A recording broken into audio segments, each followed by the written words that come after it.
L'idée de cette présentation, c'est d'essayer effectivement de voir quels sont les apports de la recherche et comment ils peuvent se traduire en termes épidémiologiques, c'est-à-dire sur le risque de handicap. Qu'est-ce que l'on sait sur l'évolution de ce risque de handicap en population générale?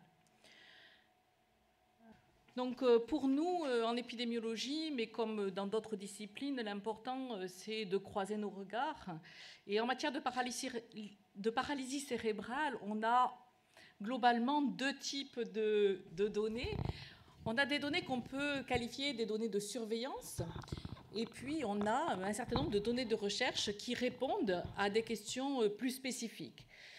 Ces données de surveillance, elles sont utiles, mais elles sont aussi très difficiles à obtenir parce qu'elles nécessitent de parler de la même chose, de suivre des évolutions sur le long terme avec des données reproductibles et d'avoir suffisamment aussi d'informations pour ne pas se cantonner à une image trop grossière, mais pouvoir étudier des sous-groupes et poser des questions spécifiques sur ces sous-groupes qui sont parfois peu fréquents. L'intérêt aussi, c'est d'avoir une diversité dans les zones géographiques qui sont couvertes par cette surveillance pour aussi pouvoir évoquer des pistes de recherche parce que les pratiques dans ces zones peuvent être différentes, l'organisation des soins peut être différente. Donc, c'est très important d'être possiblement le reflet de cette diversité. D'un autre côté, nous disposons aussi de données de recherche. Donc ces données-là, s'intéressent plutôt à des populations à risque pour lesquelles on va proposer un suivi avec des examens médicaux à intervalles réguliers. Et ces examens ont pour objet de répondre à des questions de recherche spécifiques, donc avec des données beaucoup plus complètes, beaucoup plus précises, qui répondent à des questions de recherche en particulier. Donc c'est le cas de la grande prématurité et je vais dans cette présentation donc vous donner deux exemples. L'exemple côté surveillance, c'est ce réseau européen de registres de paralysie cérébrale. Vous le voyez, 31 registres de paralysie cérébrale se sont réunis en Europe pour constituer une base de données commune qui donc, a actuellement plus de 20 000 observations et qui va donc documenter le risque de développer une paralysie cérébrale en Europe.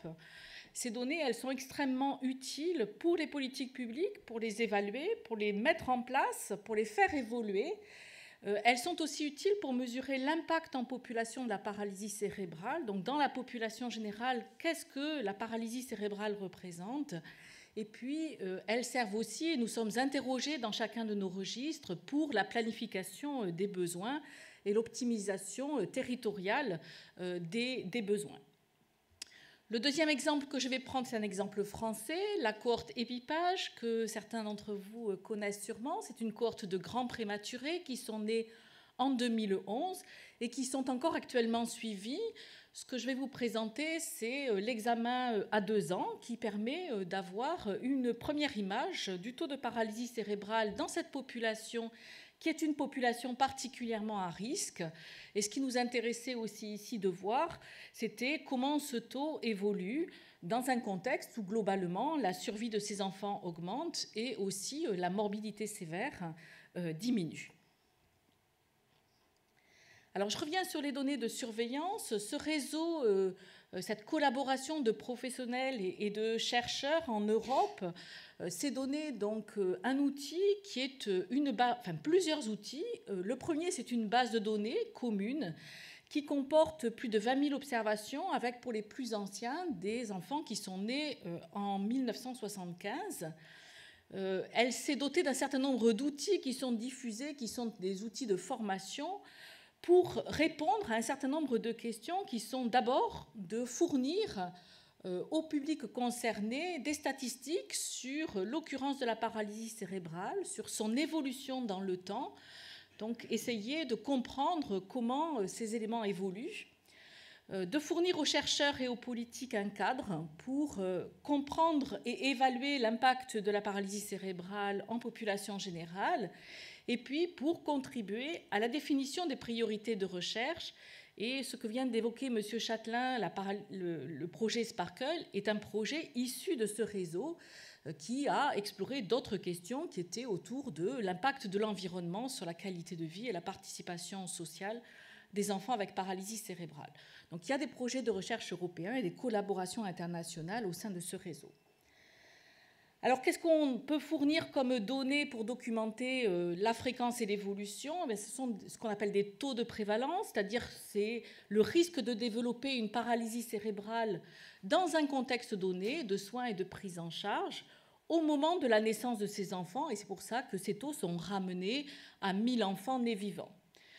Alors ça va peut-être un petit peu vous surprendre parce qu'à la première lecture, on peut se dire « Ouh là là, elle présente des données très anciennes » parce que les taux sont estimés finalement assez longtemps à la naissance puisqu'il y a le temps du diagnostic et puis il y a le temps de l'enregistrement des cas au niveau local puis au niveau européen. Donc je vais vous montrer des générations qui donc sont 8-9 ans en arrière pour les plus fréquentes, les plus récentes, mais malgré tout, ce sont les derniers chiffres que l'on peut avoir. Et puis, je vais vous donner des données moyennées en Europe, bien que j'ai dit qu'il était important d'avoir des contextes différents, d'explorer cette diversité. Là, aujourd'hui, je vais me résumer à une courbe qui est celle-là et qui est plutôt encourageante, effectivement, puisque sur la dernière décennie, précisément donc sur les générations nées entre 1998 et 2006, on a une diminution, je pense, assez nette. Alors, il y a toujours un possible effet optique de l'échelle qui est prise, mais là, donc, une diminution d'en moyenne 2% par an du taux de paralysie cérébrale en Europe, ce qui veut dire que actuellement, donc, pour les enfants nés en 2006, on a environ un enfant sur 570 qui est atteint de paralysie cérébrale. Donc, il y a une diversité en Europe.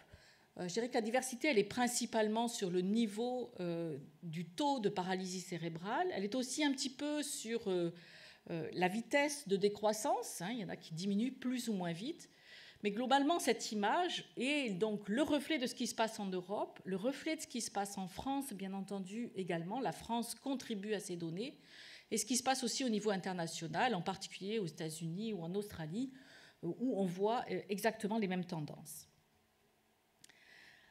Alors, ce qui est intéressant aussi, c'est de regarder quels sont les groupes qui bénéficient le plus de cette réduction. Donc, si je regarde la sévérité de l'atteinte motrice, et dans nos registres, cette sévérité de l'atteinte motrice, on la regarde avec cet outil qui est le GMFCS.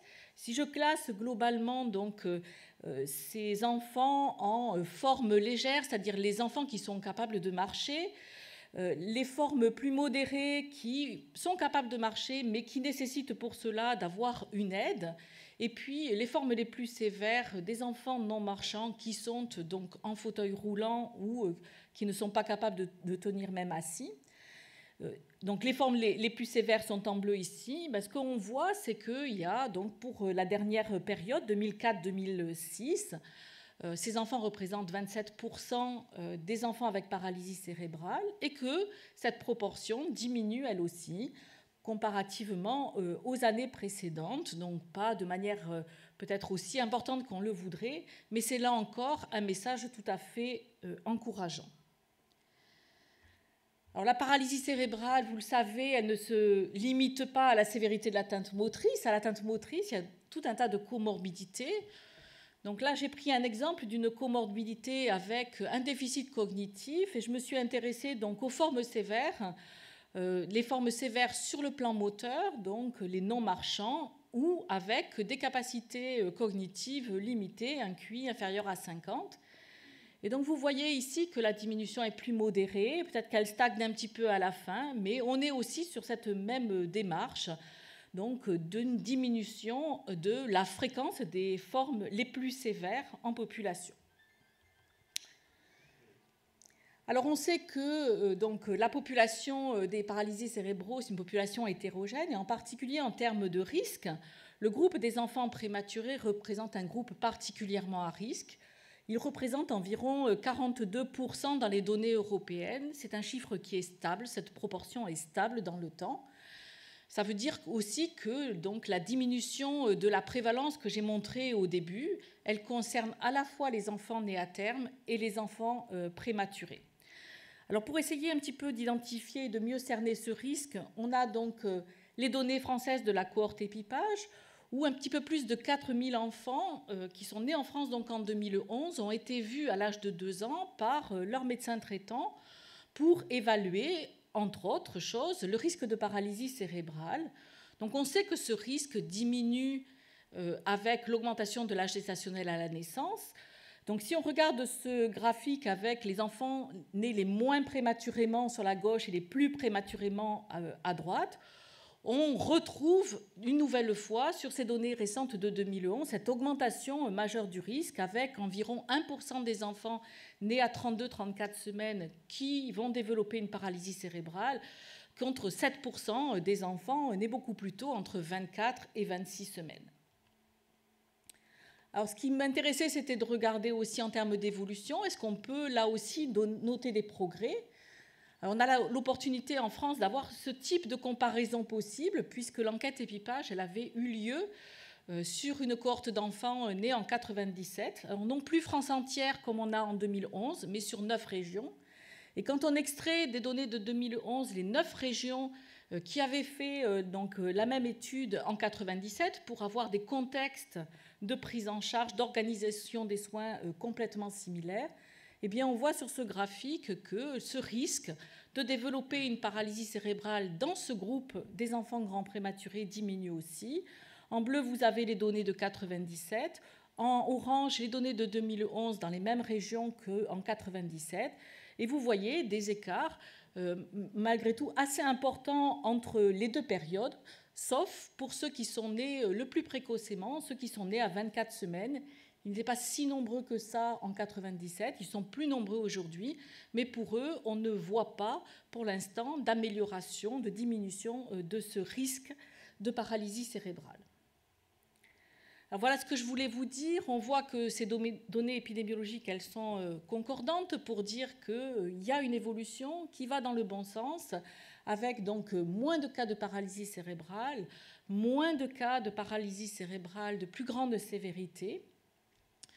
Dans ce contexte d'amélioration quand même de la prise en charge et de l'amélioration de l'organisation des soins en matière de santé périnatale, et de prise en charge ultérieure des enfants, avec un point qui est particulièrement important pour les enfants grands prématurés, c'est cette organisation qui permet un repérage de plus en plus précoce des difficultés et donc une prise en charge adaptée, là aussi précoce, qui donc fait diminuer ce taux de paralysie cérébrale. Donc bien entendu, on doit poursuivre les efforts. On peut penser que voilà, il y a encore des progrès qui peuvent être faits et qu'on peut continuer à voir cette diminution. Donc, il faut poursuivre les efforts en matière de recherche. Ce n'est pas devant ce public que je dois convaincre peut-être aujourd'hui. Et il est important de se doter des outils pour regarder parce que voilà, en matière de messages et de compréhension des phénomènes, avoir ces données épidémiologiques sur de larges populations, c'est tout à fait essentiel. Voilà, je vous remercie.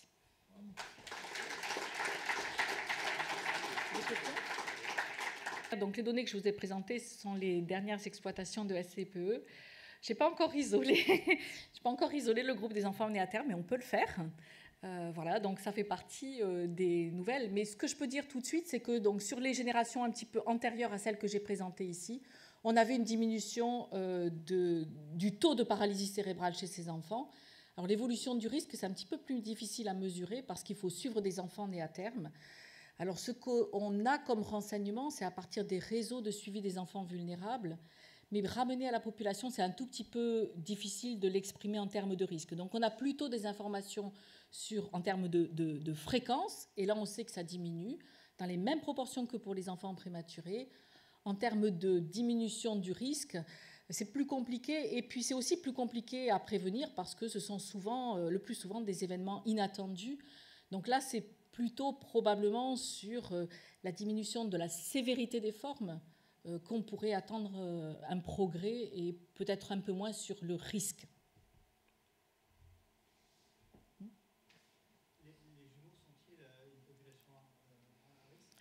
Alors, les jumeaux sont une population à risque parce que le plus souvent, ils naissent prématurément. Alors, ils naissent prématurément pour des causes qui peuvent être différentes d'un prématuré singleton, parce qu'il y a plus de causes mécaniques. Donc, du coup, par ces causes mécaniques, ils ont le risque lié à la prématurité et pas donc les risques complémentaires des autres pathologies de la prématurité. Mais parce qu'ils naissent avant, ils sont plus à risque, oui.